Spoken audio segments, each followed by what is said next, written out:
और जल्दी कैसे प्रसन्न होंगे? पहले 3 कार्य बताए, क्या? दया सर्वभूतेषु, हर जीवों पे हम दया करनी सीखें, पहला।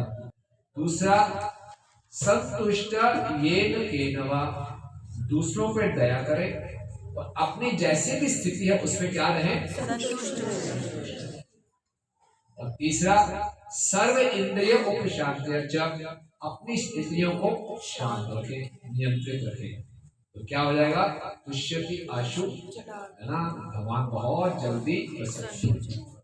क्या बात है, क्या कहती है कौन है? पहला क्या है? किस पे दया दिखानी है? कितने जीवों पे? सभी। दूसरा क्या है? संतुष्ट रहना किसी भी हालत में। और तीसरा क्या है? अपनी इंद्रियों को संयमित रखना। ऐसा करेंगे तुष्यति आशु, भगवान बहुत जल्दी प्रसन्न हो जाएंगे। और हमारे जीवन का लक्ष्य है ठाकुर जी को प्रसन्न। हमने भगवान को प्रसन्न कर लिया, हमारा जीवन सफल। इस संसार में एक बार बताएं, भगवान को प्रसन्न करना सबसे ज्यादा आसान है, किसी संसार किसी और जीव को प्रसन्न करना लगभग असंभव। हमारा पूरा जीवन निकल जाता है किसी को संतुष्ट करने में। हम तुम्हें सुनने को क्या मिलता है?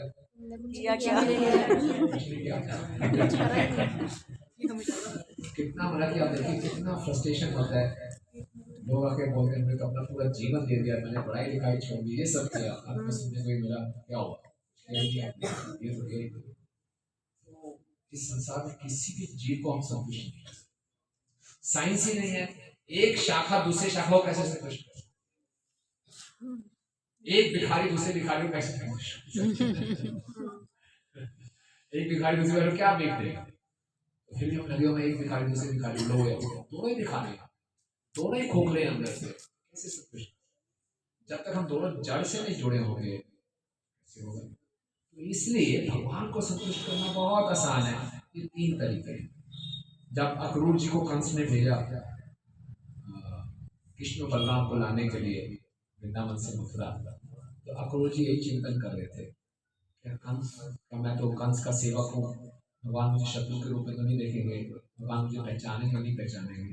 बोले छोड़ो यार इन सब बातों को, भगवान का एक नाम अच्युत है, भगवान कभी किसी का बुरा करते ही नहीं, आज वो मुझे पहचान जाएंगे। मैं भगवान के चरणों को देखूंगा, उनको देखते मैं उनको चरणों में प्रणाम करूंगा, भगवान मुझे उठाएंगे, मुझे गले लगा लेंगे और फिर भगवान बोलेंगे, अरे चाचा अक्रूर कैसे हुआ, मेरा जीवन सफल हो जाएगा।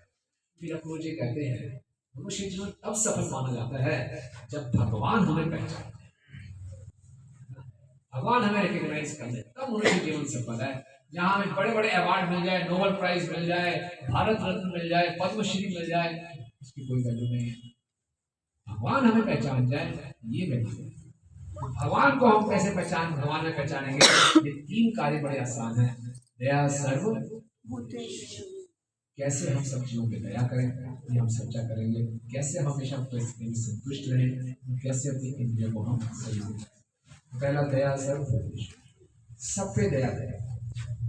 देखिए हमारे आचार्य भक्तिविनोद ठाकुर जी बताते हैं कि दया 3 स्तर पे होती है, शरीर के स्तर पे, मन के स्तर पे और आत्मा के स्तर पे। ठीक है, शरीर के स्तर पे दया होती है, मन के स्तर पे और आत्मा के स्तर पे। शरीर के स्तर पे कैसे दया करते हैं हम? किसी को भूखे को खिलाते हैं, भूखों को खिला दिया, प्यासों को पानी पिला दिया, ठंड आ रही है कंबल बांट दिए, ये सब कर दिया। ये बुरा काम नहीं है, अच्छा काम है, लेकिन ये पूर्ण रूप से दया नहीं है। मन पे दया, मन के स्तर पे दया कैसे करते हैं?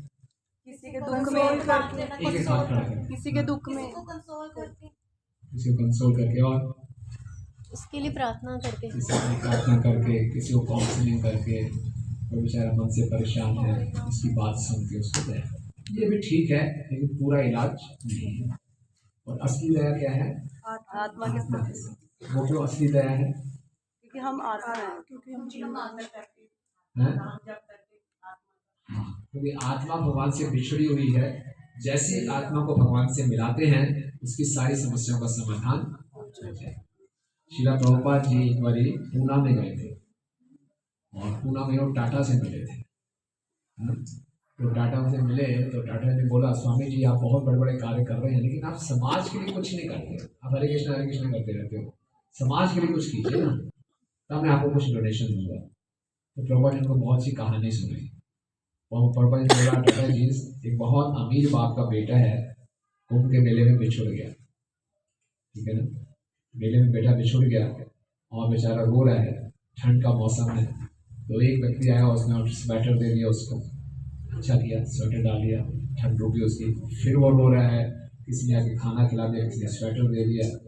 अब तीसरा व्यक्ति आया, उसने पहचान लिया, अरे ये तो टाटा जी का बेटा है। वो गया, लॉस्ट एंड फाउंड में अनाउंसमेंट करवाई और अब उसको पे माता पिता के पास पहुंचा। तो प्रभुपाद जी ने टाटा जी से पूछा, पहले ने स्वेटर दिया, दूसरे ने खाना खिलाया, तीसरे ने अपने माता पिता से मिला दिया, सबसे ज्यादा मदद किसने की?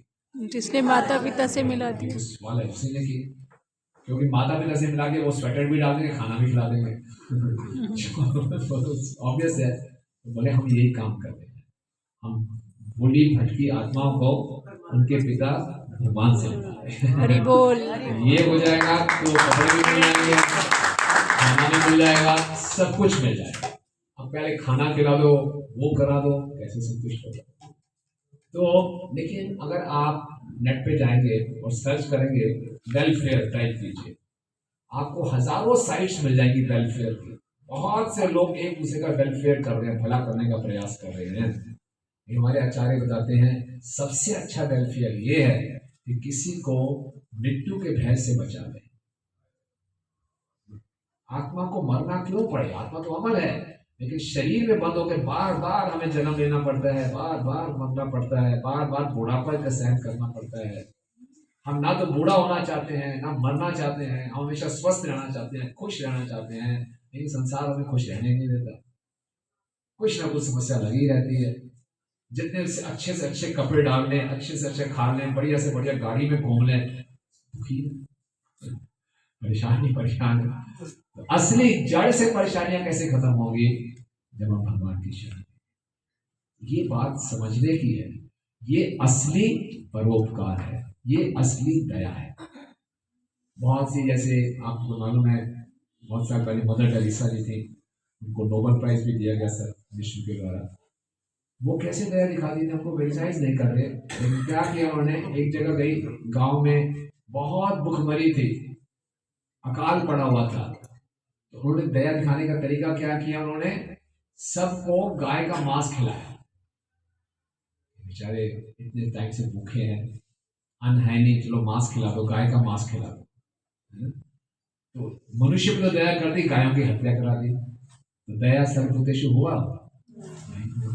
क्या वो भगवान को प्रसन्न करेंगे? गाय को मरवा के मनुष्यों को वो करवा रहे हैं। तो एक सनातन धर्म में जो गहराई है, जो हमारा सिद्धांत है, वो सर्वोत्तम सिद्धांत। ये हमें जानना चाहिए कि सनातन धर्म में कितनी गहराई है, और हमें सनातन धर्म के इस प्रचार में खूब जुड़ना चाहिए। यही सबसे बड़ी दया है कि जो सनातन धर्म का हम खूब प्रचार करें, ताकि लोगों तक ये संदेश पहुंचे। तो इसमें दोबारा से आएंगे, दया की बात थोड़ी और पर बात करेंगे। दूसरा पॉइंट कौन सा था? संतुष्ट रहना हर परिस्थिति। अगर हम दूसरों पे दया करने के तब सोचेंगे जब हम अपने आप में संतुष्ट होंगे। अक्सर हर व्यक्ति अपने ही बारे में सोचता रहता है, वो अपने आप ही दया करता रहता है, मैं कितना दयनीय हूँ, मेरे पास छोटी गाड़ी है, बड़ी गाड़ी होनी चाहिए, मेरा मन भी ऐसी का फ्लैट है, बड़ा होना चाहिए, मेरे पति जी ठीक नहीं है, मेरी पत्नी ठीक नहीं है, मेरी सास पता नहीं कहाँ से आ गई। हम अपने आप में ही परेशान रहते हैं। तो बोले दूसरों पे दया करो, पहले निज पे कोई दया करते हो। अपने आप में संतुष्ट नहीं है, परेशान है, तो दूसरों के बारे में दया करेंगे कौन सोचे? इसलिए भगवान क्या कह रहे हैं? संतुष्ट ये। आप बताओ, ये प्रैक्टिकल है जी? ये तो आप कहने की अच्छी बात है कि किसी भी हालत में संतुष्ट नहीं कैसे हो सकता? आपको लगता है ये प्रैक्टिकल है? प्रभु जी। क्यों जी, प्रैक्टिकल है क्या? किसी भी हालत में संतुष्ट है प्रैक्टिकल। अगर हम ये सच में जान लें कि सब कुछ करने वाले भगवान है, तो हम हर स्थिति में समभाव हो सकते हैं। और उतना कोई? फेथ होना चाहिए, फेथ होना चाहिए। हाँ, उतना डिवोशन, सरेंडर, वही करने वाले हैं। एक बहुत बढ़िया रहस्य आपको समझा रहे हैं, प्रयास कर रहे हैं हम भी समझने को और आप भी समझने का। सर मैं समझ गया हूँ, लेकिन जितना चर्चा करेंगे उतना हम समझने का प्रयास करेंगे। भगवद गीता के 17वें अध्याय में भगवान मन की तपस्या बताते हैं। तो मन की पहली तपस्या है क्या है? मना प्रसादा सौम्यत्वम। प्रसादा मतलब संतुष्ट। मन को संतुष्ट रखना मन की तपस्या है। मन का स्वभाव है कभी संतुष्ट नहीं रहेगा। हम लोग हमेशा उस चीज के बारे में सोचते हैं जो हमारे पास नहीं है। जो है अरे ये तो कोई बात नहीं, वो क्यों नहीं है, हमें इस बारे में सोचते हैं। इससे कभी भी हम संतुष्ट नहीं रहेंगे। ये मन का स्वभाव है, मन हमेशा हमें तंग करता रहता है। लेकिन मन की तपस्या क्या है? भगवान कह रहे हैं कि इसको संतुष्ट रखना है। यानी कि संतुष्ट रहना मेरा डिसीजन है, ये ऑटोमेटिक नहीं है। आप समझ रहे बात को? तपस्या करनी पड़ती है तब होती है। अभी एकादशी आएगी, एकादशी रखनी पड़ती है, अपने आप एकादशी नहीं होती। संतुष्टि रखनी पड़ेगी, अपने आप संतुष्टि नहीं होती। कभी भी हम संतुष्ट नहीं। मन का स्वभाव है असंतुष्ट रहना, और हमेशा मन के हिसाब से चलते हैं। इसलिए हर व्यक्ति यहाँ परेशान है, मन के हिसाब से चलता है। सब कुछ ठीक चल रहा है, सुबह ठीक होते हैं, दोपहर को पागल हो जाते हैं, संतुष्टि नहीं है, डिप्रेशन, पता नहीं क्या मूड हो गया, फिर ठीक हो गए, फिर खराब हो गए। मन तो ऊपर नीचे होता रहता है, हम भी ऊपर नीचे होते रहते हैं। अगर जब तक हम मन के हिसाब से चलते रहेंगे, हम किसी भी फील्ड में तरक्की नहीं कर सकते। मन इतना बदमाश है। मन के कारण ही हम संसार में घूम रहे हैं। हमारे गुरु महाराज परम पूज्य गोपाल गोस्वामी महाराज कहते हैं, if you listen to mind you will go to hell. मन के सुनोगे तो नरक में जाओगे। यानी कि भक्ति में आप किसी भी फील्ड में ले लीजिए, जो व्यक्ति मन की बहुत ज्यादा सुनता है वो कुछ भी तरक्की नहीं कर सकता। मन कभी भी संतुष्ट नहीं रहता, उल्टी सीधी पिक्चर दिखाता रहता है। तो मन की तपस्या क्या है? मन को सबसे पहले संतुष्ट रखो। ये मेरा डिसीजन है, ये मेरा निर्णय है कि मैं संतुष्ट रहूंगा। मेरे हाथ में। मन तो एक इंस्ट्रूमेंट है, मन जड़ है, मन चेतन नहीं है। मालूम है आपको? मन जड़ है। कहाँ कहते हैं भगवान गीता में मन जड़ है?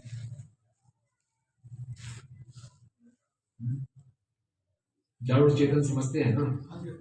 मन एक इंस्ट्रूमेंट है, जैसे जड़ है, ये है जड़ है, उसको यूज कर सकते हैं। मन को हमने यूज करना है। ये टेबल को मैं यूज करूंगा, टेबल मुझे यूज करेगी, हम यूज करेंगे। तो मन भी जड़ है, उसको मुझे यूज करना चाहिए, लेकिन मन मुझे यूज कर रहा है, पागलपन नहीं है। तो बताइए गीता में भगवान ने कहा लिखा कि मन जड़ है?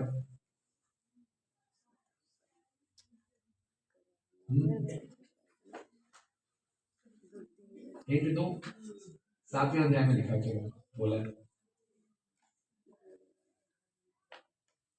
श्लोक नंबर बताओ। हैं?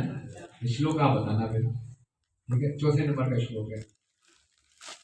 आपको किताब पढ़ेगी? 7.4 कोई बात नहीं, किताब पढ़ के बोल लीजिए। 7वें अध्याय का 4था श्लोक बोलिए। 7.4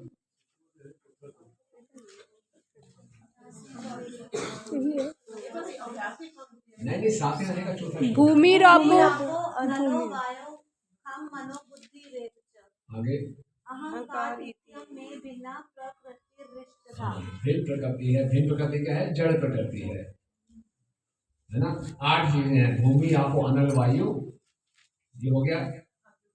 आगे खम मना बुद्धि एवचा। मना बुद्धि एवचा, मन जो है ये भी भगवान की भिन्न प्रकृति है, इंफीरियर प्रकृति है, निकृष्ट प्रकृति है, जड़ प्रकृति। तो ये जड़ है, तो इसको मुझे संतुष्ट रखना है, ये मेरा डिसीजन है। टेबल यही रहेगी, मन तो संतुष्ट रहेगा, ये मेरा डिसीजन है। तो नीति शास्त्रों में बताया गया है कि 3 चीजों में हमेशा हमें संतुष्ट रहना चाहिए। कौन सी 3 चीजें हैं? पहला, जितनी हमारी आय हो रही है, इनकम हो रही है, उसमें हम संतुष्ट हैं। ठीक है? कबूल है आपको? कबूल है। नहीं है कबूल? नहीं, बाहर जाके बोलोगे नहीं है, नहीं। सेंड कर देना ये, जितनी मैं हाँ income यूट्यूब पे उसमें डालूंगी संतुष्ट फिर। हो। ये क्या प्रॉब्लम है? फिर तो मेरे सारी योजनाएं, बड़ी बड़ी फैक्ट्री बनाने की, एक्सपेंशन की, सब आपने ध्वंस कर दी, खत्म कर दिया आपने।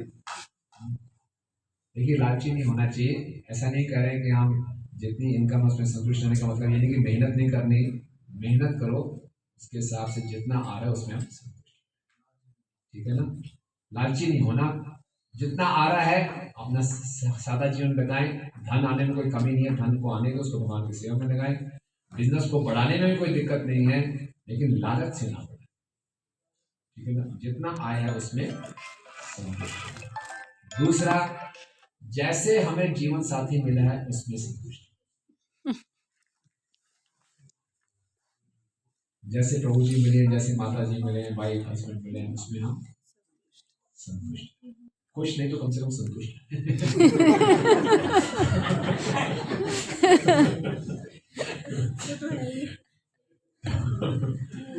संतुष्ट है। और तीसरा, जैसा खाने को मिल रहा है उसमें हम संतुष्ट। आप देखोगे आज पूरे संसार में इन्हीं तीनों चीजों के कारण लोग असंतुष्ट रहते हैं। कोई अपनी आय से संतुष्ट नहीं है, कोई भी आप सर्वे कर लीजिए, कोई अपने पति से अपनी पत्नी से संतुष्ट नहीं है। कंप्लेंट्स ही कंप्लेंट्स मिलेंगे आपको हर जगह, खन्ना में नहीं, अमेरिका में जाओ, कहीं भी चले जाओ, वहां ज्यादा होगी। हर जगह असंतुष्टि है ना, क्योंकि कोई भी परफेक्ट तो है ही नहीं। तो कौन कैसे, तो क्या करना भैया, संतुष्ट हो। जैसा है ये जीवन कुछ ही सालों में बिताने का, संतुष्ट, ये जीवन का लक्ष्य नहीं है। ओके। और तीसरा, जो खाने को मिल रहा है उसमें हम संतुष्ट। और तीन चीजों में कभी संतुष्ट नहीं रहना चाहिए। भक्ति में, नाम जप, हरि नाम के जप में, हरि नाम जपना, हरे कृष्णा कृष्णा कृष्णा हरे हरे, हरे राम राम राम हरे हरे। प्रभुपाद जी ने बोला कम से कम 16 माला। कम से कम 16, हम क्या सुनते हैं? मैक्सिमम 16। हम एक माला आगे नहीं बढ़ाएंगे भैया, नहीं होगी 16 माला, खत्म, अगले दिन बात करेंगे। आप बहुत हो गया। एक बार परम पूज्य गोपाल कृष्ण महाराज मॉर्निंग वॉक पे थे, उनके साथ हमारे ग्रुप फॉर्म का लड़का, महाराज जब करेंगे, वो लड़का सीधा सीधा चल रहा था। तो महाराज बोला आप भी जब कर लो। नहीं महाराज, मेरी 16 माला हो गई। महाराज ने बोला 16 माला से ज्यादा करना अपराध नहीं है, कर लो आप। उन्होंने लिख दी। तो ज्यादा से ज्यादा हरि नाम, क्योंकि एक भक्त ने बहुत अच्छी बात बताई, बाबू जी मैंने माला करनी शुरू की जब मैं 25 साल का था। ओके, 25 साल से जब हुआ उस साल से मैंने 16 माला शुरू की। और प्रहलाद महाराज ने बोला 5 साल से भक्ति शुरू करनी चाहिए। 20 साल का मेरा नुकसान है। मैंने कैलकुलेट किया, 20 साल में, एक साल में 365 दिन, 20 साल हो गए, लगभग कितने दिन हो गए, 7,000 8,000 दिन हो गए। और इतने इंटू 16 माला, 1,28,000 माला मेरी पेंडिंग है। वाह क्या बात, सीरियसली कह रहा हूँ, क्या बात। 1,28,000 एनी डिवोशन पेंडिंग है। तो मेरे को रोज इसको बढ़ाना। उसने पूरी कंप्यूटर पे एक्सेल शीट बनाई हुई है, मैं रोज कितनी माला शुरू करूँ। अच्छा भाव है, अच्छा भाव है। कह रहे पिछले जन्म को तो मालूम नहीं किया कि नहीं किया, पिछले जन्म बदल के कहाँ जा सकता हूँ, इस जन्म को तो मैं कर लूँ, तो कितने भगवान से प्रसन्न होंगे। तो ज्यादा से ज्यादा हरे नाम, जब हमें मौका मिले हम क्या करें, हरे कृष्णा कृष्णा कृष्णा हरे हरे, हरे राम राम राम हरे हरे। हम देखेंगे हमारे जीवन की जितनी समस्याएं हैं सबका समाधान हो जाएगा अगर हम जैसे ही समय मिले माला में हाथ डालें और हरि नाम शुरू करें। अपने आप भगवान बोलेंगे ये हमेशा मेरा चिंतन करता है, मैं इसकी चिंता करूँ। हम क्या कहते हैं, भगवान मैं खुद ही अपनी चिंता करूंगा। भगवान ठीक है, करो अपनी चिंता, खुद ही करो।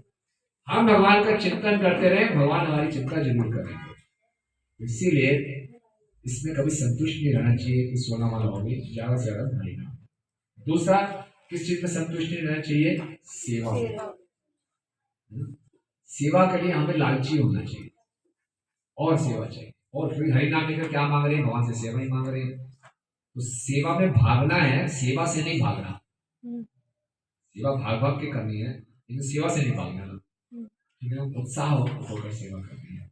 और तीसरा, किसी में संतुष्ट नहीं, कभी संतुष्ट नहीं होना चाहिए, दान देने में।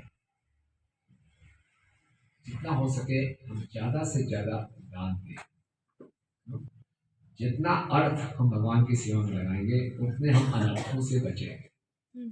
जो अर्थ भगवान की सेवा में नहीं रखता वो क्या बन जाता है? अनर्थ। लगाओ, ये नहीं कहो प्रभु लाइफ नंबर बंद हो गया हूँ। मेरे पिताजी बन गए थे लाइफ नंबर, मेरे दादाजी है लाइफ नंबर बंद नहीं, ये नहीं, उसमें संतुष्ट नहीं होना। सब कुछ ठाकुर जी का जो है भगवान की सेवा करना। तो 3 चीजों में कभी संतुष्ट नहीं रहना। कौन कौन सी हैं? नाम जप, सेवा, नाम जप में, सेवा में भगवान। और 3 चीजों में हमेशा संतुष्ट रहना वो क्या है? इनकम लाइफ पार्टनर में और जो भोजन खाने को। हमारी ज्यादातर इक्वेशन उल्टी होती है। 16 वाला में हम संतुष्ट हो जाते हैं, जितनी थोड़ी सी सेवा हो उसमें संतुष्ट है, दान दिया तो दिया और बार बार आ जाते हैं और संतुष्ट है, और बाकी चीजों में कभी संतुष्ट नहीं रहते। तो पूरे संसार की हालत है, तो कैसे भगवान को प्रसन्न करें? अगर ये फार्मूला हम अच्छे ढंग से समझ जाते हैं, इस पर आप मनन कीजिए, तो हम ठाकुर जी को बहुत जल्दी प्रसन्न कर लेंगे। भगवान को प्रसन्न कर लिया तो मैं तो ऑटोमेटिक प्रसन्न हो ही जाऊंगा। ठीक है ना? तो पहला क्या था? सब जीवों पर दया, और दूसरा क्या है? संतुष्टि लेन देन। अब संतुष्टि रखने के लिए आप बोलेंगे सुनने में तो अच्छा लग रहा है प्रभु जी, लेकिन हमारी इंद्रियों की बड़ी डिमांड है। इंद्रियां तो ये चाहती हैं, वो चाहती हैं, ये सब कुछ चाहिए। जीव बोले जो खाना मिल जाए संतुष्ट, ऐसे कैसे खाना मिल जाए संतुष्ट हो जाए? बढ़िया खाना चाहिए मुझे, रोज वही टिड्डा बना देते हो, वही कद्दू बना देते हो, तो बढ़िया बढ़िया शाही पनीर चाहिए, वो चाहिए हैं?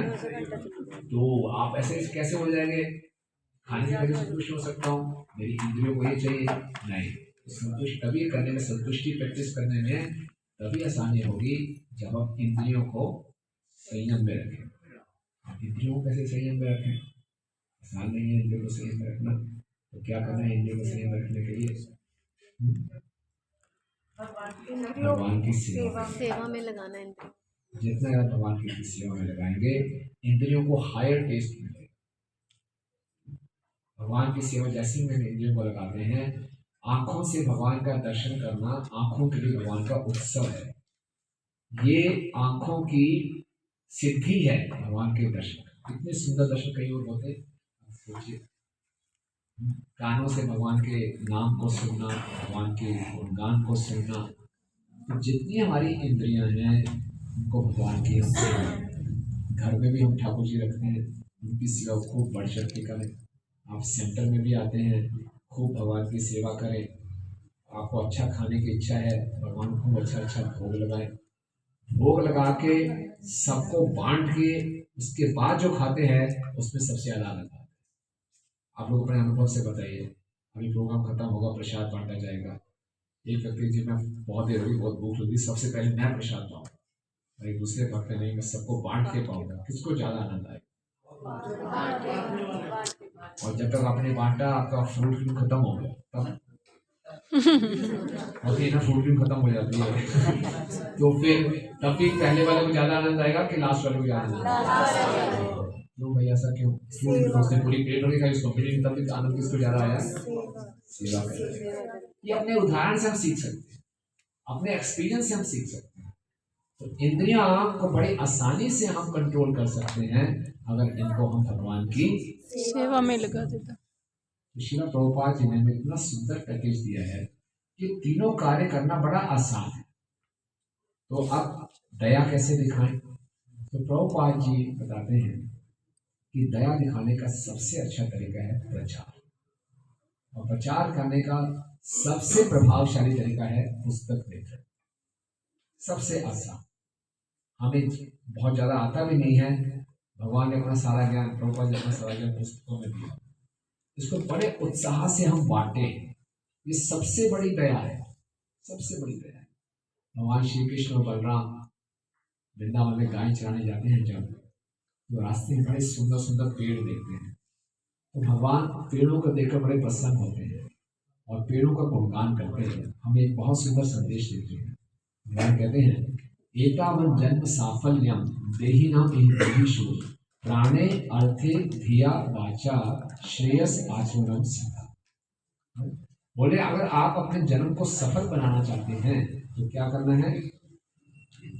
प्राणे अर्थे धीय वाचा, अपने प्राण से, अपनी बुद्धि से, अपनी वाणी से और अपने धन से क्या करो? श्रेयस आचरणम सदा, श्रेयस का आचरण करो। दो प्रकार के कार्य होते हैं, एक प्रेयस और दूसरा श्रेयस। दोनों में क्या अंतर है? कौन बताएगा? प्रेयस और श्रेयस में क्या अंतर है?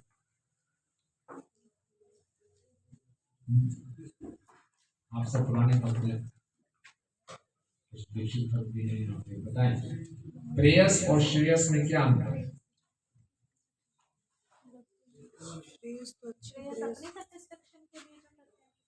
हाँ जी, वेरी गुड। और श्रेयस भगवान की सेवा करने। है, भगवान की सेवा। श्रेय तो हर चीज को मिल जाता है। एक टेनिस भी मार के आगे इसको श्रेय मिलता नहीं है, वो खुद ही श्रेय लेता है, मैंने मारा। हाँ जी, श्रेयस और प्रेयस में क्या अंतर है?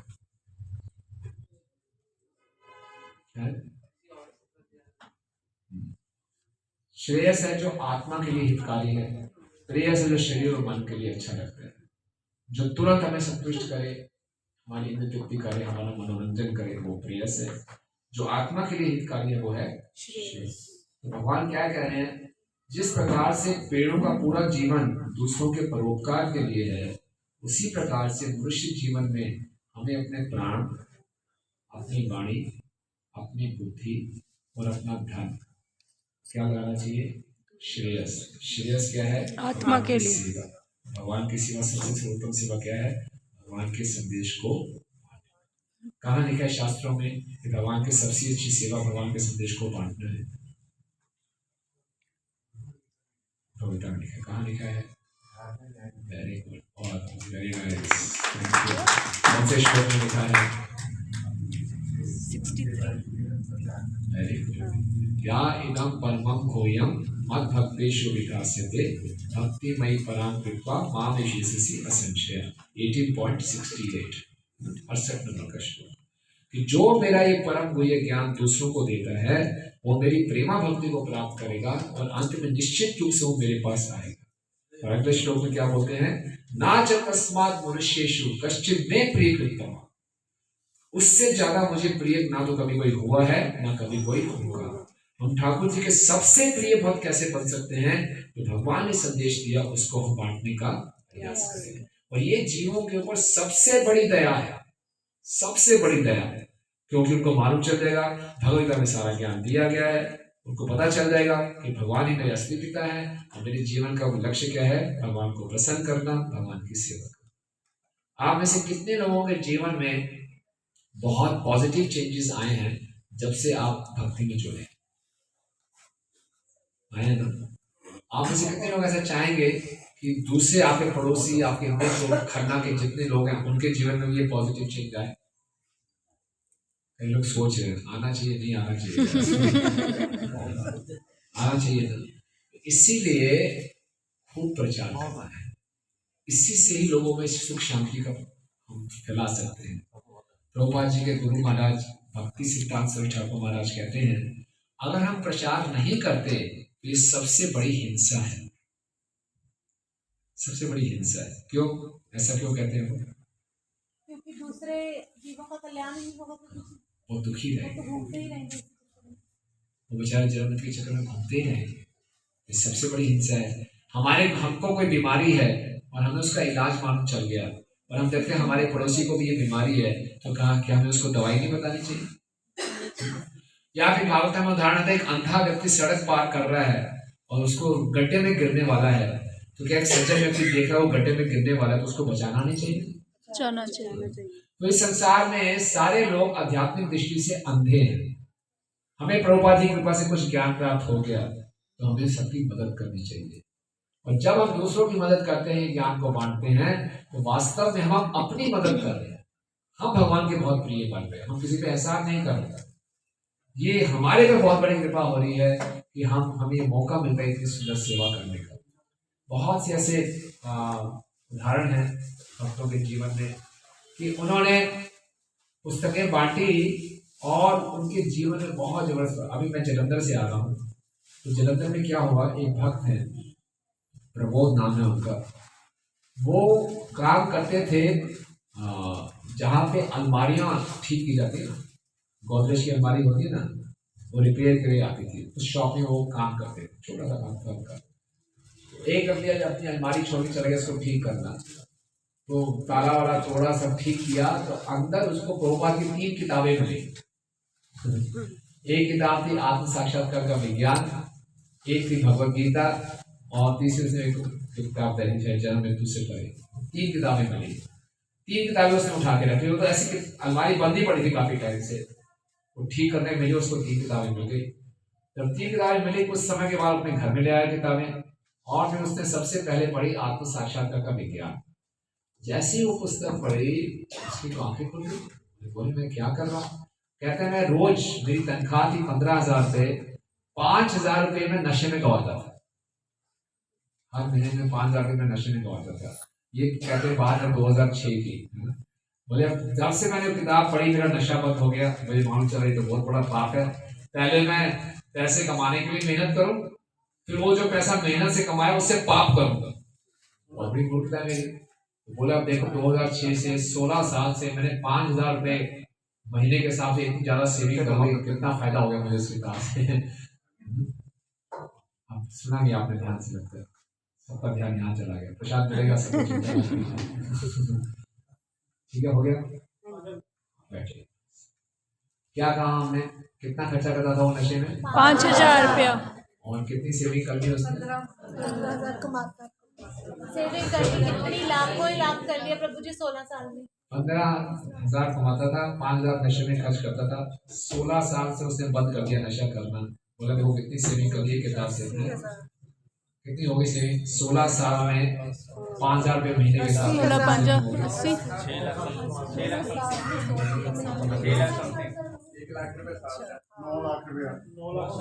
16 साल हो गए।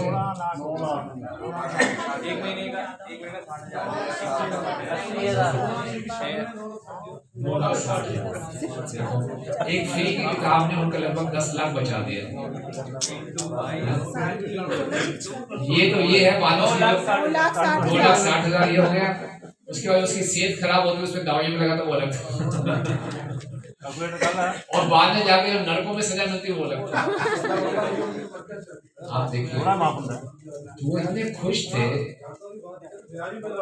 उसका भी ब्याज भी मिला। तो आप देखिए कितना खुद कह रहे थे मुझे कितना लाभ हुआ। एक किताब में बाई चांस मिल गई, और यही नहीं, मुझे नहीं, मेरे पूरे घर वालों ने माला करनी शुरू कर दी, और सब दीक्षा की तैयारी कर रहे हैं। हरि बोल। एक किताब से पूरे परिवार को। इसी ढंग से हमारे भक्त है केशव बलराम बाबू, पंचायत में पहले कर्मचारी थे, अग्रस आश्रम में। वो पुस्तक वितरण करना बहुत अच्छा लगता है। तो एक बार लेकर, अगर आप पंचायत क्षेत्र को जानते हो, साथ में हमारे पश्चिम में आ गए, वहाँ पे गए, और वहाँ पे एक स्वीट्स की दुकान है, कुमार स्वीट्स, वहाँ जाके वो गीता बांटे। तो एक लड़का खड़ा था बड़ा परेशान सा, उसने बोला गीता लड़का नहीं चाहिए, बड़ा दुखी था वो, बोले आप नहीं चाहिए, भागे यहाँ से।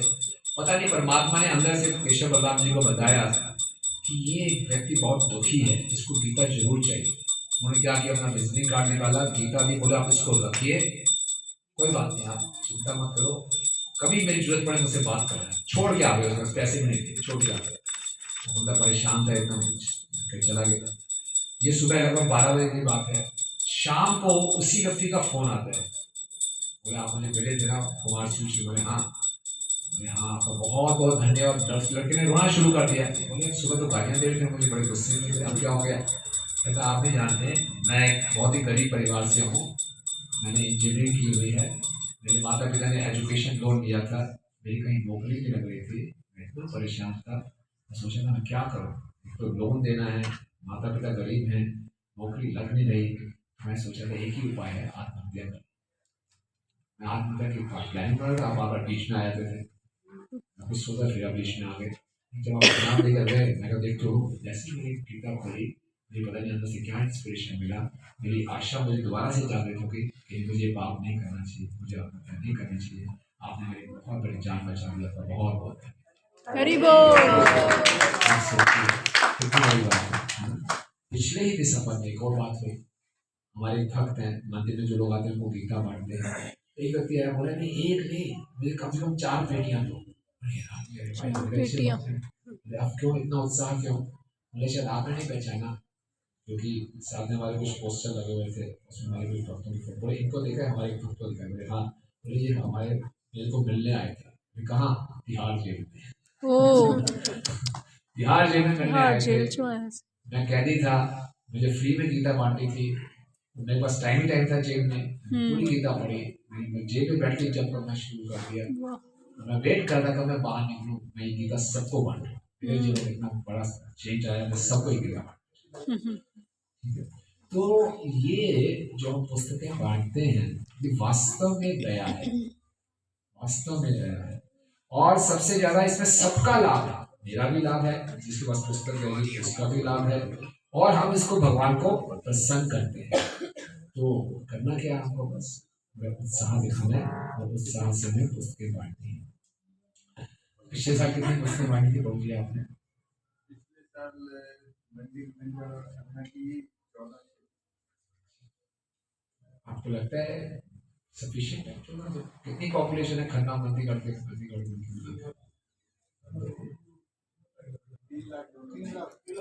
3 लाख मिला के 3 लाख पॉपुलेशन, गीता खाली 1400। आप बताइए, ठीक है? कितनी बढ़नी चाहिए?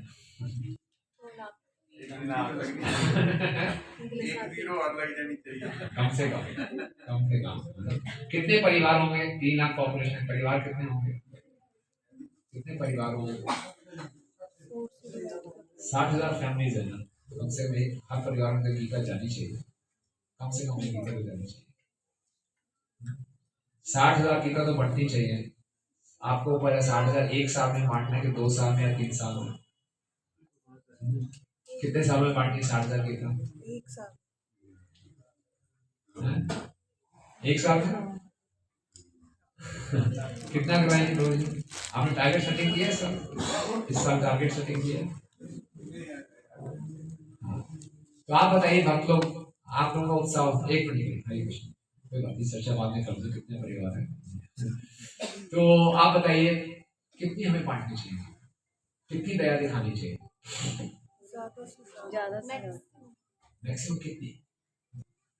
समराला में 100। समराला से आप?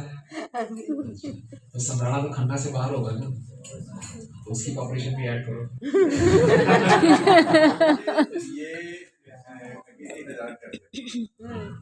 गुड। देखिए हमारे जो आचार्य हैं रूप गोस्वामी जी, वो कहते हैं अपनी क्षमता से कम सेवा करना भी सेवा अपराध है। दिल लगा के करनी चाहिए, ये फॉर्मेलिटी नहीं है, खूब उत्साह से करना चाहिए, ज्यादा से ज्यादा सेवा करनी चाहिए। तो आप टारगेट सेटिंग करिए, मेरे ख्याल से अगर आप सब मिलकर करें, कम से कम 5,000 गीता तो कर सकते हैं।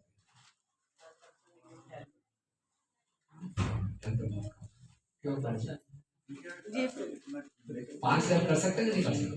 जी प्रभु देंगे प्रभु। नहीं, मेरे कहने से नहीं, आप सबके प्रयास से होगा। आप बताइए, ये कम है 10,000 करना, 10,000 बताइए। आपके कहने पे हम प्रयास करेंगे, हम प्रयास करेंगे प्रभु जी। 5,000 5,000 ज्यादा लग रहा है? टेक्निक तो पूरी बता देंगे, कोई दिक्कत नहीं है। हमारा जीवन इसलिए है, जो हमने सीखा है, जो हमने प्रैक्टिस किया, वो आपको बताएंगे। बहुत आसान है, गीता को बांटना बहुत ही आसान है, बिल्कुल भी मुश्किल नहीं है। आप लाएंगे गीता, लाएंगे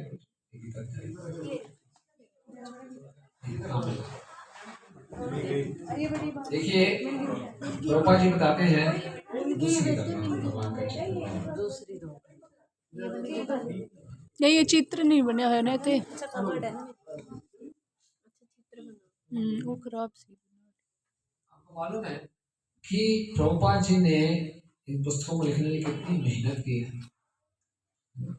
अभी हम प्रभुपाद जी के तिरुभाव दिवस में गए थे वृंदावन में। प्रभुपाद जी के एक शिष्य हैं भवानंद प्रभु, जो मायापुर में है। वो बताते हैं कि मैं आपको बहुत विशेष बात बताता हूँ। भवानंद प्रभु ने उनसे, प्रभुपाद ने उनसे शेयर किया, बोले कि प्रभुपाद कह रहे थे कि मेरा इस संसार में आने की कोई भी इच्छा नहीं है। भगवान ने मुझे बोला कि आपको नीचे जाना है, मैं नहीं जाना चाहता। भगवान ने बोला मुझे, प्रभुपाद कह रहे हैं कि आपकी भौतिक जगत में एक विशेष सेवा है, वो सेवा क्या है कि आपको शास्त्रों को लिखना है। इसीलिए प्रभुपाद जी यहाँ पर आए हैं और इसीलिए प्रभुपाद जी अंतिम समय तक क्या लिखते रहे, पुस्तकों का अनुवाद करते रहे। तो जब ये प्रभु जी भवानंद, इनका जब नाम पड़ा, दीक्षा हुई, तो इनको नाम दिया गया भवानंद। भवानंद, भाव का मतलब होता है भाव सागर, भौतिक जगत और उसका आनंद। तो सब लोग बोल रहे हैं ये तो भौतिक जगत तो दुखालय होता है, भौतिक जगत में आनंद क्या आएगा। तो बड़े परेशान हो गए, ये प्रभुपाद जी के पास गए, प्रभुपाद जी कैसा नाम दे दिया, आप खुद ही कहते हैं भौतिक जगत दुखों का घर है, तो बोले भौतिक जगत का आनंद, ये कौन सा आनंद है। बोले कि भौतिक जगत में सारे दुख ही दुख है, भौतिक जगत में एक ही आनंद है, वो है प्रचार का आनंद। प्रचार करके ही आनंद मिल सकता है। और प्रभुपाद ने तब बताया, मैं इसीलिए यहाँ पे आया हूँ, भगवान ने मुझे इसलिए यहाँ भेजा है कि पुस्तकों को लिखो। प्रभुपाद के पास एक रिपोर्टर आए, बोले कि आप जो पुस्तकें लिखते हैं तो क्या भगवान आपको इंस्पायर करते हैं। भगवान ने बोला, भगवान मुझे इंस्पायर नहीं करते, भगवान डिक्टेट करते, मैं कभी लिखता हूँ। भगवान का और प्रभुपाद जी का इतना निकट का संबंध है। तो प्रभुपाद जी ने बोला इन पुस्तकों को आप ले जाइए, पहले हमें कन्विंस होना चाहिए ये पुस्तकें साधारण पुस्तकें नहीं है। श्रीला प्रभुपाद जी कोई साधारण जीव नहीं है, कोई साधारण गुरु नहीं है, तो भगवान के धाम से आए हैं, एक विशेष प्रयोजन के साथ आए हैं। पहले हमें ये कन्विक्शन होना चाहिए। उसमें कोई संशय है तो आप पूछिए, और जब पूरा कन्विक्शन है तो प्रभुपाद जी बताते हैं कोई इस पुस्तक के दर्शन भी कर लेगा, कोई इस पुस्तक को छू भी लेगा, कोई इसको खोल के एक शब्द भी पढ़ लेगा, उसका आध्यात्मिक जीवन शुरू हो जाएगा। हरि बोल। वो पुस्तक ले या ना ले, हो सकता है अभी वो पुस्तक ना ले, कोई दूसरा व्यक्ति आया उसको दिखाए तब वो ले ले। उसके अंदर हमने आध्यात्मिक जीवन का, कृष्ण भानामृत का बीज बो दिया। ये इतना पावरफुल है, इसीलिए इस प्रयास में कोई नुकसान है ही नहीं। हमें प्रयास करने हैं, परिणाम के बारे में मत सोचिए। आप प्रयास करते रहेंगे, परिणाम अपने आप आ जाएंगे। प्रयासों में कभी मत छोड़िए, हतोत्साहित मत होइए। कहीं पे भी गए, आपने पुस्तक दिखाई, उसने ले लिया तो उसका तब भी उद्धार है, नहीं लिया तब भी उसका उद्धार हो रहा है। इस मार्ग में ना तो मेरी हानि है ना उसकी हानि। फिर दूसरा तरीका है, खोलेंगे इसको, ये आप जब खोलेंगे, आप ये बताइए इस गीता की दूसरी गीता में क्या अंतर है, इस गीता की स्पेशलिटी क्या है। कोई बोलेगा मैं ये गीता क्यों है?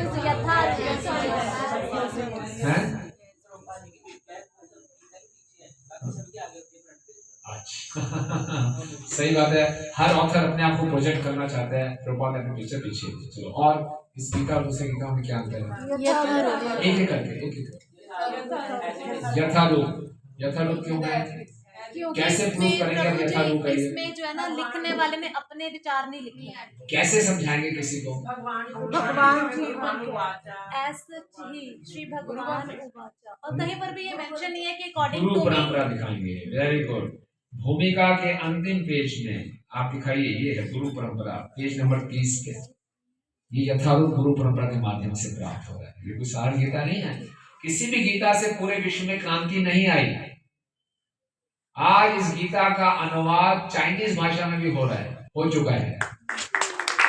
चाइना जो देश है वो नास्तिक देश है, वहां पे लोग गीता पढ़ रहे हैं। और भागवतम का भी अनुवाद हो गया है, और भी आपको खुशी होगी, उर्दू में भी इसका अनुवाद हो चुका है। भागवतम का अनुवाद भी उर्दू में हो रहा है।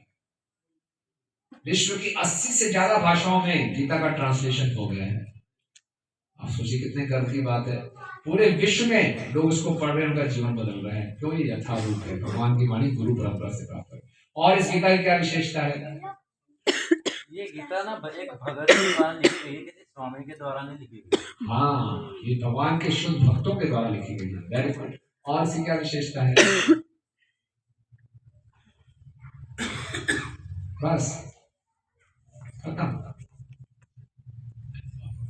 सचित्र है प्रभु जी, इसमें चित्र भी दिखाए गए हैं, भगवान की लीला के चित्र भी। यस, इतने सुंदर सुंदर चित्र हैं, वो दिखाइए आप, कैसे श्लोकों को समझाया गया है। ये सारे चित्र आप दिखा सकते हैं। ठीक है, वेरी गुड। श्लोक का अनुवाद और तात्पर्य यस, एक एक शब्द का अनुवाद है छंद भी और संधि छेद भी है। संधि विच्छेद है। अगर आपको संस्कृत नहीं भी आती, शब्द अनुवाद है, अनुवाद और पूरा तात्पर्य है। और क्या विशेषता है कि इस तात्पर्य को लिखने के लिए और भी प्रभुपाद जी ने, हाँ जी और बताइए, और भी जो ग्रंथ है माता जी को बोलने फिलहाल और ग्रंथों को भी कोट किया है प्रभुपाद जी ने। Yes, that is the point. Page number 626, संदर्भ रेफरेंसेस। प्रभुपाद जी ने अपने तात्पर्य को लिखने के लिए 46 शास्त्रों को रेफर किया है, 46 स्क्रिप्चर्स को रेफर किया है। इतने वेद, इतने उपनिषद, इतने पुराणों को एक साथ आपके पास पढ़ने का समय नहीं है। 46 शास्त्रों का निचोड़ इस गीता के तात्पर्यों में दिया है, ये कहीं नहीं मिलेगा। इतनी विशेषता है, तभी पेज नंबर 626 में आप देख सकते हैं संदर्भ लिखा है। तो आप भक्तों को पहले खुद कन्विंस होना चाहिए। जब तक आप अपने प्रोडक्ट के बारे में कन्विंस नहीं हैं, आप डरते डरते जाएंगे, शर्माते हुए जाएंगे, नहीं उसने वापिस आ जाएंगे, हतोत्साहित हो जाएंगे। नहीं, हमें मालूम होना चाहिए ये प्रोडक्ट प्राइम प्रोडक्ट है। हमें गर्व होता है इसको, गीता को हम पढ़ते हैं और आपका सौभाग्य उजागर हो जाएगा, आप इसको लीजिए। दे दे तो भी अच्छा है, नहीं दे तब भी कोई बात नहीं, उसकी आगे अपनी जर्नी शुरू हो गई।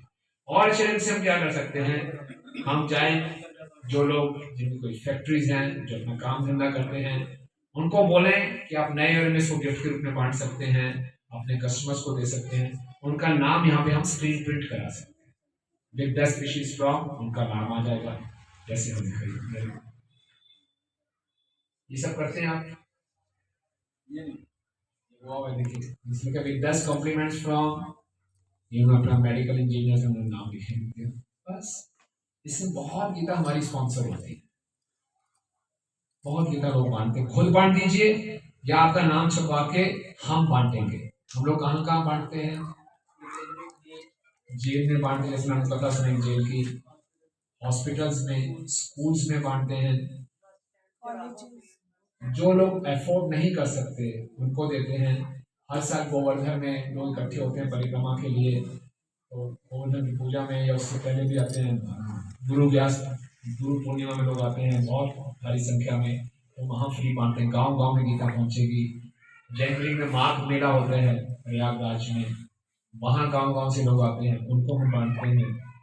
आज आप देखिए पंजाब में क्रिश्चियनिटी कितनी बढ़ गई है, मालूम है आपको? यस, सरदार जी लोग भी क्रिश्चियन बन गए हैं। अब हम जलंधर में गए, इतने चर्च दिखाई दिए, बुरी हालत हो रही है। यहाँ हम लोग नहीं संभले ना, तो ये पंजाब एक दिन केरला बन जाएगा। हमें जानना चाहिए सबसे ऊंचा धर्म हमारा है, सबसे ऊंचा सिद्धांत हमारा है, लेकिन हम लोग बड़े सुस्त हैं। वहां क्रिश्चियन मिशनरी से सीखना चाहिए। एक व्यक्ति अकेला आता है और दूर चला जाता है आदिवासियों के बीच, अकेला रहता है, इतना रिस्क लेके, और पूरे के पूरे गांव को क्रिश्चियन बना देता है। पैसे देते हैं, लेकिन हम लोग पैसे ना दें, एटलीस्ट किताब तो दे दें। हम आपको अपना पैसा लगाने को नहीं बोल रहे, खाली किताब देंगे, इतना तो प्रयास कर लें। तो नहीं करेंगे, बुरी हालत है। तो धर्म का प्रचार होता है, धर्म की रक्षा होती है धर्म के प्रचार से। आप में से कोई सोचेगा यार बनने दो ना सबको क्रिश्चियन, मुझे क्या पड़ेगा, बनने दो, मुझे क्या पड़ेगा, मैं तो नहीं बनूंगा, मेरा घर तो सुखी है ना। ठीक, क्या कहना आप लोगों का? बाकी पूरा समाज बनने तो मुझे क्या फर्क पड़ता है, मुझे फर्क पड़ेगा कुछ? हम भी तो अकेले ही रह जाएंगे समाज में, हमने भी निकलना है प्रभु। हम अकेले रह जाएंगे बाद में, तो सभी बन जाएंगे जब। कौन बोल रहा है? बोलो। हाँ, मैं बोल रही हूँ प्रभु जी, हमने भी उसी समाज में निकलना है, तो अगर हम अकेले ही भक्त होंगे यहाँ तो कोई फायदा ही नहीं है। हाँ। हमारे लिए 16 माला करना मुश्किल हो जाएगा। यस, आज आपको मालूम है केरला में कुछ भक्तों कीर्तन निकालने थे, पुलिस ने उनको पीट दिया। कुछ साल पहले वीडियो देखी, जो बच्चे ऐसे नहीं बैठ पाए, इतनी बुरी हालत हो जाएगी।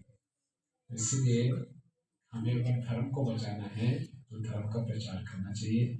धर्म रक्षति रक्षता, अगर हम धर्म की रक्षा करेंगे तो धर्म हमारी रक्षा करेगा। हम हमको लड़ाई झगड़ा करने को नहीं बोल रहे, मारपाट करने को नहीं बोल रहे, हम तो केवल विश्व में शांति फैलाने के लिए बोल रहे हैं, गीता के संदेश को बांटने के लिए बोल रहे हैं। उसके लिए हम बेस्ट और बेस्ट प्रयास तो करें, बाकी रिजल्ट तो भगवान के हाथ में, ठीक है ना। तो मेरे ख्याल से जो प्रैक्टिकल के लिए रहेगा, एटलीस्ट हम डबल तो कर रहे हैं, 1400 होगा तो 3000 तो करना ही चाहिए, बड़े आराम से हो जाएगा 3000। क्यों, क्या कहना आप लोगों का? ठीक है, जोर से बोलिए हरि बोल।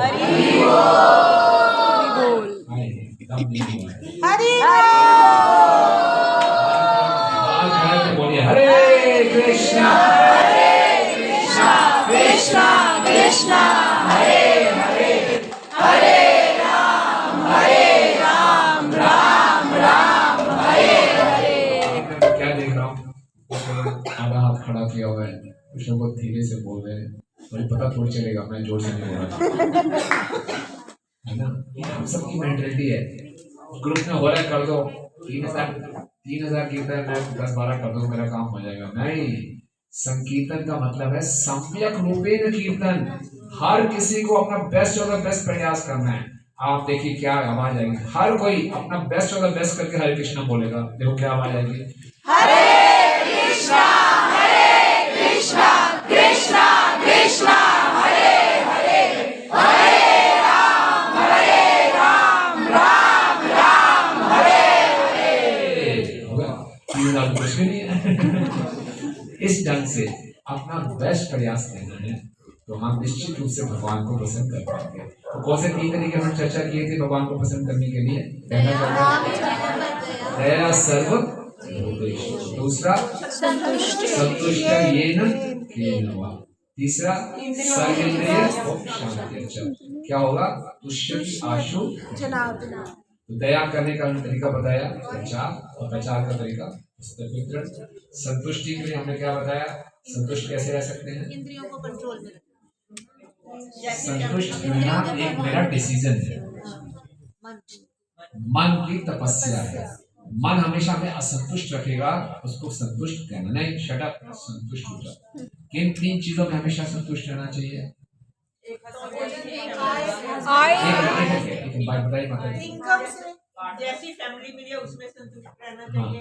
इनकम बोले तुमको माता जी को, हाँ बड़ी बड़ी माता जी, जैसा खाना मिलता है और तीसरा इनकम, जितनी इनकम हो, वेरी गुड। और किन 3 चीजों में असंतुष्ट रहना चाहिए? यस, नाम जप में, सेवा में, दान में। हाँ, और दान में। एक मिनट के लिए हाँ बोलो, वेरी गुड। कीर्तन आप अच्छा करते इसलिए जब भगवान की सेवा और दान, ठीक है, इन 3 में हमेशा कभी संतुष्ट नहीं होना चाहिए। श्री राधा प्रसाद जी की जय। और इंद्रियों को कैसे शांत रख सकते हैं? भगवान की सेवा में लगा। भगवान की सेवा, और सबसे अच्छी सेवा क्या है? प्रचार। ठीक है, कितना आसान है। इससे क्या हो जाएंगे? भगवान बहुत जल्दी प्रसन्न हो जाएंगे। भगवान जब बहुत जल्दी प्रसन्न हो जाएंगे तो मैं तो ऑटोमेटिकली खुश हूँ, ठीक है, इसमें हम भी खुश और बाकी सब भी खुश, ठीक है। हरे कृष्णा। धन्यवाद आपका। किसी को प्रश्न है, ले सकते हैं प्रश्न, कोई प्रश्न तो पूछ सकते हैं। यस माता जी। प्रभु जी, एक सवाल था मेरे मन में, जो दया के ऊपर ये भिखारी लोग होते हैं, तो जैसे जब मैं थोड़ी सी छोटी उम्र की थी तब से हमें सिखाया है या बताते हैं जो ऑर्गेनाइजेशंस हैं कि जो जवान है या बच्चे हैं, आप इनको पैसे मत दो, कोई खाने की चीज़ है आप उनको उस तरीके से खाना दे दो। ये हो गया दया का भाग। या बूढ़े हो गए जो काम नहीं कर सकते, जवान तो काम कर सकते हैं, तो जो बूढ़े हो गए उनको दे दो। लेकिन जो जवान लोग हैं, जो भिखारी जवान हैं, वो जब पैसे मांगते हैं तो उनको गुस्सा करने का मन करता है, कई बार वो बहुत ज्यादा तंग भी करते हैं। तो अगर हम उन पर गुस्सा करेंगे, ये हमारे बुरे कर्मों में आएगा या भगवान की नाराजगी के अंदर आएगा कि हम उनको कह रहे हैं कि तुम काम करो?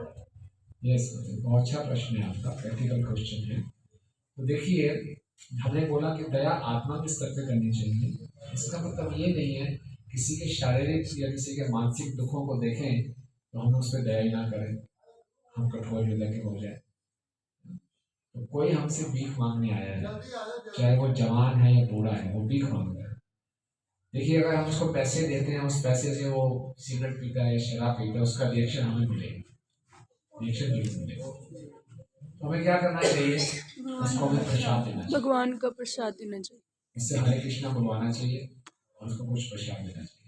अपने गाड़ी में, अपने पर्स में कुछ ना कुछ हम प्रसाद रखें, उसको प्रसाद दें, कुछ ना कुछ दें, उसे भगवान देना है।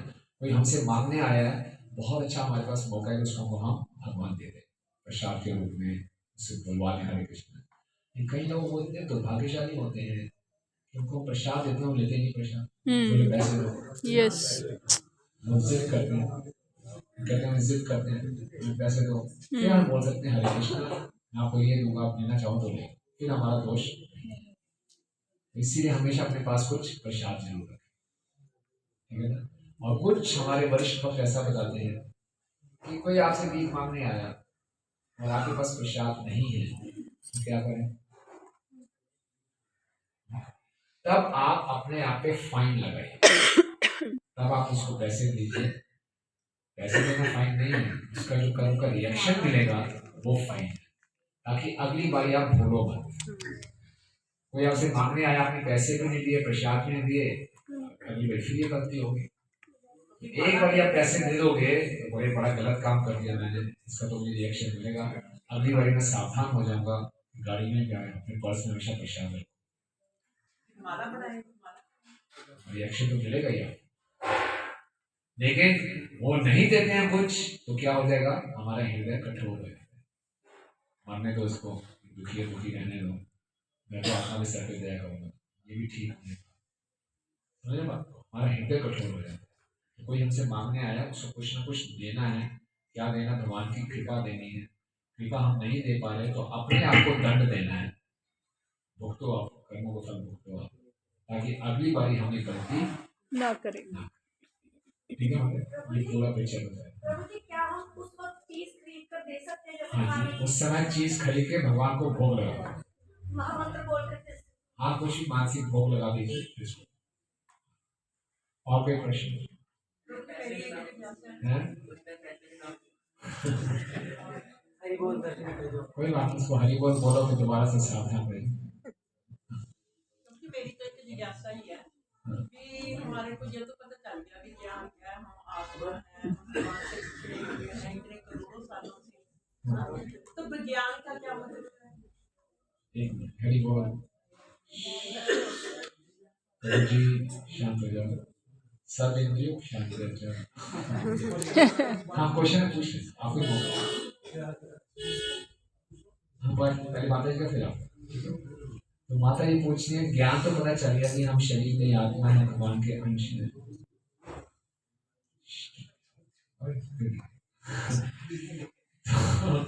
तो विज्ञान क्या है? तो ज्ञान को जब हम प्रैक्टिकली अपने जीवन में उतारते हैं तो वो विज्ञान होता है। विज्ञान मतलब हमारा साक्षात्कार हो जाता है, रियलाइजेशन हो जाती है।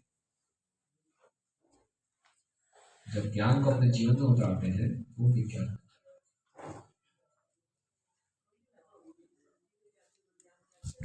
जैसे मैं शरीर नहीं, आत्मा हूं, ये तो ज्ञान हो गया। अब हमें उसी स्तर पे कार्य करना है तो विज्ञान। मैं हर लोगों को उनके बाहरी शरीर से नहीं देखूंगा, उनको जीवात्मा के रूप में देखूंगी, सब भगवान के अंश है। मेरे पर शारीरिक संकट आएंगे तो मैं बहुत जल्दी विचलित नहीं होऊंगा, अरे मैं तो शरीर हूँ ही नहीं, मैं तो आत्मा हूँ, आत्मा इन सबसे परे है। तो इसका मुझे ज्ञान अंदर पूरा हो गया, मैंने इसको रियलाइज कर लिया, वो विज्ञान।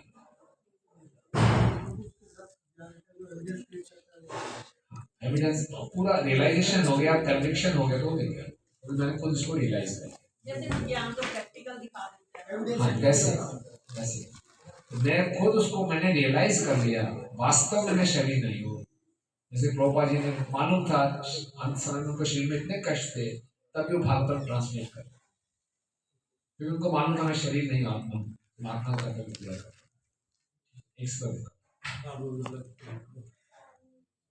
तो कुछ क्या बोलना था? प्रभु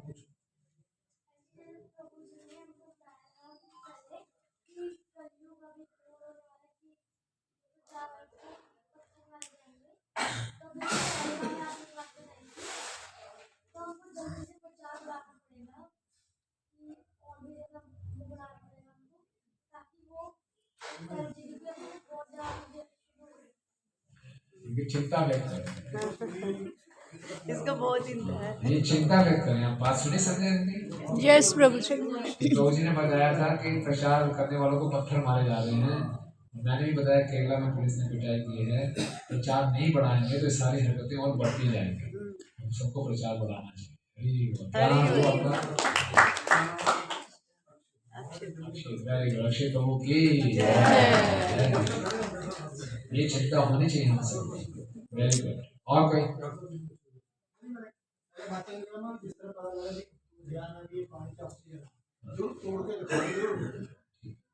एविडेंस हो गया, उसका खुद रियलाइज करें, खुद उसको महसूस करें। और मेरा एक प्रश्न है कि एज ए स्टूडेंट जैसे हम थोड़ा सा बिजी रहते हैं कि हम होमवर्क भी कर ले, ये भी कर ले, और थोड़ा सा मतलब हम अपनी लाइफ को कैसे बैलेंस करें कि हम माला को भी टाइम दे सकें और अपनी जो हमारे as a student as a work हमारे काम है वो भी कर सकें, उस चीज़ को बैलेंस कैसे कर सकते वेरी गुड। अच्छा, कौन सी क्लास में पढ़ते हो? हैं? Plus two. बहुत अच्छा। प्लस टू बहुत क्रूशियल ईयर है, आपका कैरियर बनाना है। हाँ जी। पूरा ध्यान दीजिए पढ़ाई में, लेकिन पढ़ाई में आप अच्छा ध्यान दे पाएंगे अगर आप पहले 16 माला भी करें। बहुत आसानी से जितने अच्छे ढंग से 16 माला कर लोगे, आपको पढ़ाई में कम समय में ज्यादा बातें समझ में आएंगी। माइंड जो है वो फोकस हो जाता है। हमारे कितने स्टूडेंट्स हैं हमारे मंदिर का भी प्रेसिडेंट हैं इस बेस ओनली कृष्ण के, और उनके दोनों पेरेंट्स भक्त थे। जब वो 13 साल के थे, 8वीं क्लास में थे, उनकी दीक्षा हो गई। 8वीं क्लास में दीक्षा हो गई थी। 8वीं क्लास से उन्होंने 16 माला करनी शुरू कर दी। दीक्षा मतलब 16 माला कर रही थी। 16 माला करते करते 12वीं में इतने अच्छे नंबर लाए, कंपटीशन में पास हो गए, आईआईटी में एडमिशन हो गया। आईआईटी में भी 4 साल रहे तो 16 माला करते रहे, उसमें बड़े अच्छे नंबर आए। हमारे एक और भक्त थे, उनका आईआईटी से क्लियर किया, फिर वो आईआईएम में चले गए, उसमें भी 16 माला करते रहे। और जब आईआईएम का इंटरव्यू हो रहा था तो उन्होंने फॉर्म में भरा आपके क्या हॉबीज क्या हैं, बोला स्पिरिचुअलिटी, भगवत गीता पढ़ना। तो इंटरव्यू वालों ने पूछा, प्रश्न पूछा, उन्होंने बोला भगवान ने 18वें अध्याय में क्या है, कर्मण्यवादी कारस्ते, वही 18वें में दूसरे अध्याय में क्या है। मैं तो आपको टेस्ट कर रहा था, आपके नॉलेज को क्लियर कर दे, चाहिए पास। तो इस ढंग से जितना अच्छे ढंग से हम माला करेंगे, हमारी पढ़ाई में भी मदद देगी और एक आप अच्छा उदाहरण साबित करें। जब आप भक्तों के संग में रहते हो तो आप फालतू के डिस्ट्रैक्शन से बचते हो। आज यंगस्टर्स को बहुत डिस्ट्रैक्शन है। स्कूल में जाते हो, जहाँ पे किस तरह की बातें सुनने में अपना टाइम वेस्ट करते हैं, उससे इतनी टेंशन हो जाती है। लोगों में, बच्चों में कोई इंफिनिटी कॉम्प्लेक्स आ रहा है, कोई सुपीरियरिटी कॉम्प्लेक्स आ रहा है। हालांकि लड़कों ने लड़कियों को इम्प्रेस करना है, लड़कियों ने लड़कों को इम्प्रेस करना है, वो नहीं हो पा रहे तो डिप्रेशन हो रहा है। ऐसी समस्या में उलझ जाता है। लेकिन जो भक्तों के संग में है, सही माला कर रहा है, वो इन सबसे बचा रहेगा। या तो माला करेगा या अच्छे ढंग से पढ़ाई करेगा, दोनों से पता है। आसान है कि नहीं?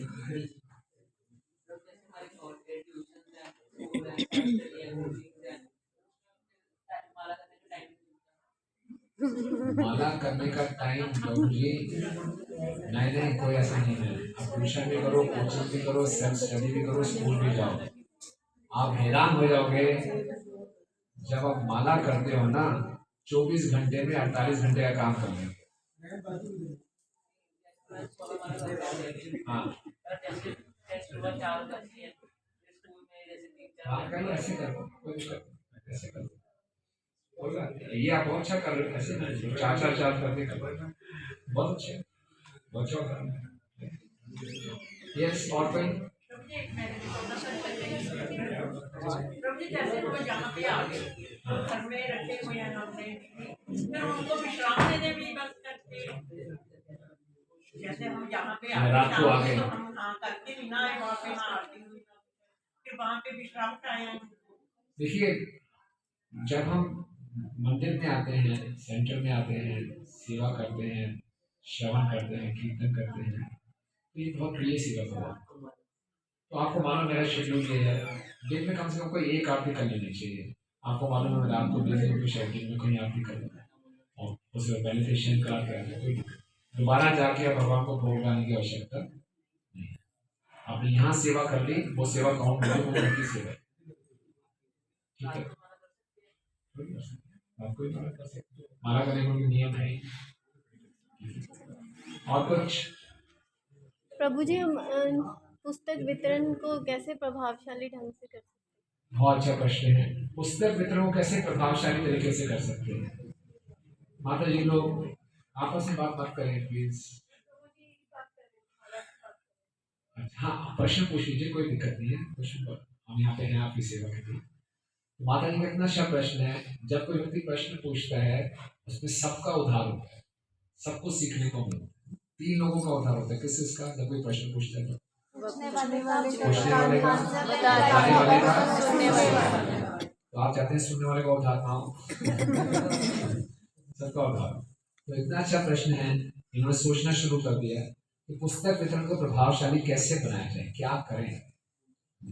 तो सबसे पहले उसके 4 रूल्स बताए। सबसे पहला है गेट द बुक्स, किताबें घर पे ले लो। घर में कमरे में किताबें फाड़ दो। जब तक किताबें घर में नहीं लाओगे ना, आपको टेंशन नहीं होगी, टेंशन नहीं दिखाई देनी चाहिए किताबें। अरे यार इसको निकालना है, इसको निकालना है, याद दिलाती किताबें, जाओ जाओ निकलो, घर से बाहर निकलो, ठीक है ना। हम क्या करते हैं, सेंटर में पढ़िए किताबें हम ले जाएंगे, प्रभु जी अभी देखते हैं, अभी करना है, अभी टाइम नहीं है, अभी शुरू करेंगे, पहले ये करूँ वो करूँ। नहीं, आप एक किताबें अपने घर में डाल दो फटाफट, तो क्या होता है, उससे इंस्पिरेशन मिलती है। ये जो साधारण किताबें हैं, साक्षात भगवान है, ये हमें इंस्पायर करेंगे, चलो वहाँ निकलो, मुझे ले जाओ, ठीक है। Number 1 get the books.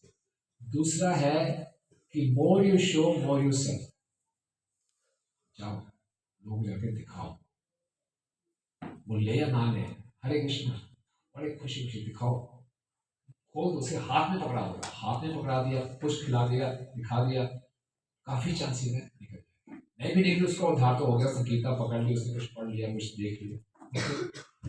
तीसरा है गुड साधना, अच्छी साधना करके, अच्छी साधना से हमें कॉन्फिडेंस बढ़ता है। ओके, आपने माला की नहीं हुई, इसकी टेंशन है, जल्दी करो यार, जाके माला बनी बच्ची माला करनी है, ये टेंशन लगे रहेंगे। माला करके जाने से पहले अपने चेहरे को शीशे में देखो, बढ़िया तिलक लगाया हुआ है, मुस्कुरा के देखो अपने आप को, चेहरे पे 12 नहीं बजे होने चाहिए। हाँ, जाओ खुशी खुशी उत्साह से। अगर आपको 20 लोगों ने मना कर दिया, आप 21वीं के पास भी जाएंगे तो हंसते हो जाएंगे, और तभी जा पाएंगे जब आपने अच्छी साधना करें। एक बार चौपाटी के गौरांग प्रभु बता रहे थे कि बॉम्बे की लोकल ट्रेन में गीता बांट रहे थे, गीता बांट रहे थे, कोई ले नहीं रहा था, जाते जा रहे थे, कोशिश की रहे थे, कभी पीछे से आए थे, बोले दे दो गीता, बोले आपने पीछे मना किया था, बोले हाँ मैंने मना किया, जब मैं लेना चाहता। Very good. ऐसे पूछा क्या, कैसे आपने अपने आप को चेंज किया? मतलब मैं आपको देख रहा हूँ काफी टाइम से, आप इतने लोगों के पास जा रहे हो, कोई नहीं दे रहा है, लेकिन आप फिर भी मुस्कुरा रहे हो, इसका मतलब आपके पास वास्तविक आनंद है, आपके पास वास्तव में आनंद है। इतनी बारी कोई ठुकरा दे, व्यक्ति फ्रस्ट्रेट हो जाएगा, फिर भी आप मुस्कुराते हो जा रहे, फिर मुस्कुराते हो, फिर मुस्कुराते जा रहे, फिर मुस्कुराने की शक्ति कहाँ से मिलेगी? तो पहला रूल क्या था? दूसरा क्या था? More you share more you show, और तीसरा क्या था? और चौथा है ऑर्गेनाइज। केवल बड़ी बड़ी बातों करने से, धुआंधार लेक्चर सुनने से, धुआंधार लेक्चर देने से किताबें नहीं पढ़ेंगी, उसको ऑर्गेनाइज करना पड़ेगा, सिस्टम बनाना पड़ेगा, कब किताबें लानी है, कैसे जाना है, पहले से सारी तैयारी करके रखें। आपकी किट तैयार होनी चाहिए पूरी, उसमें कुछ प्रसाद के पैकेट्स हों, कुछ पैम्फलेट्स हों, कुछ स्पॉन्सरशिप फॉर्म्स हों, कुछ दिखाएं किन किन बड़े लोगों ने गीता के लिए क्या क्या बोला है, पूरी जैसे एक सेल्समैन की किट तैयार होती है, वो पूरी तैयार हो, पूरी गाड़ी जिसमें जाना है, किसके साथ जाना है, अपने साथ में प्रसाद रास्ते में पाना है, पूरी तैयारी। सुबह सुबह सारा टाइम इसी में निकल गया, अपने पार्टनर को इकट्ठा करने में निकल गया, वो आ रहा है नहीं आ रहा है, या नहीं अच्छा लगा, क्या जाए छोड़ रहा है, और दुखी होते हैं। तो ऑर्गेनाइज एक दिन पहले पूरा पूरी तैयारी करें, बड़ा इंपॉर्टेंट काम है, अच्छी होता है। ये 4 गोल्डन रूल्स हैं, इसको आप करते रहेंगे, आपके अंदर इंस्पिरेशन भी है, इच्छा भी है, और ये 4 गोल्डन रूल्स को फॉलो करेंगे तो बहुत प्रभावशाली तरीके से आप इसके पास। पहला क्या था? जल्दी से जल्दी उसके अपने घर में ले आओ। दूसरा दिखाना है, ले या नारे दिखाना। और तीसरा गुड साधना। और चौथा क्या है? ठीक है ना? और क्या माता जी किसी पूछना चाह रहे हैं? प्रभु जी सबको ही गीता दे दे, कोई बिलीव हो या ना हो, कोई लेकर डस्टबिन में थ्रो कर दे, ऐसा तो वो कुछ डिमांस्ट्रेशन करनी है या सबको? माता जी मन सबका बदलता रहता है। अभी वो कह रहा है कि मैं नहीं लूंगा, फिर भी दे दो जबरदस्ती बोलो, बात क्या पता जरूरत पड़े और क्या पता वो ना पड़े उसके परिवार को पढ़ने को। बहुत सी स्टोरीज है, टाइम नहीं है, जिस व्यक्ति ने ऐसे अनबने मन से भी बाद में कई सालों बाद हमारा डिसरिस्पेक्ट करते प्रभु जी लेटर ऑन, कोई वो नहीं है। कोई डिस्कस आसमान में कोई थूकता है तो फिर किसके ऊपर गिरेगी? उसके मुंह पर ही गिरता है। तो भगवान की कोई डिसरिस्पेक्ट नहीं होती। भगवान की क्या रिस्पेक्ट? भगवान की कोई फॉल्स ही थोड़ी है। तो हाँ भगवान को देखा हम कैसे माने? सही बात है, भगवान को देखने कैसे इसका उत्तर क्या दोगे? बुद्धि वे तो देखने के ऑपरेशन करके बुद्धि नहीं दिखाई देगी, ठीक है ना? आप भी कुछ बोलो।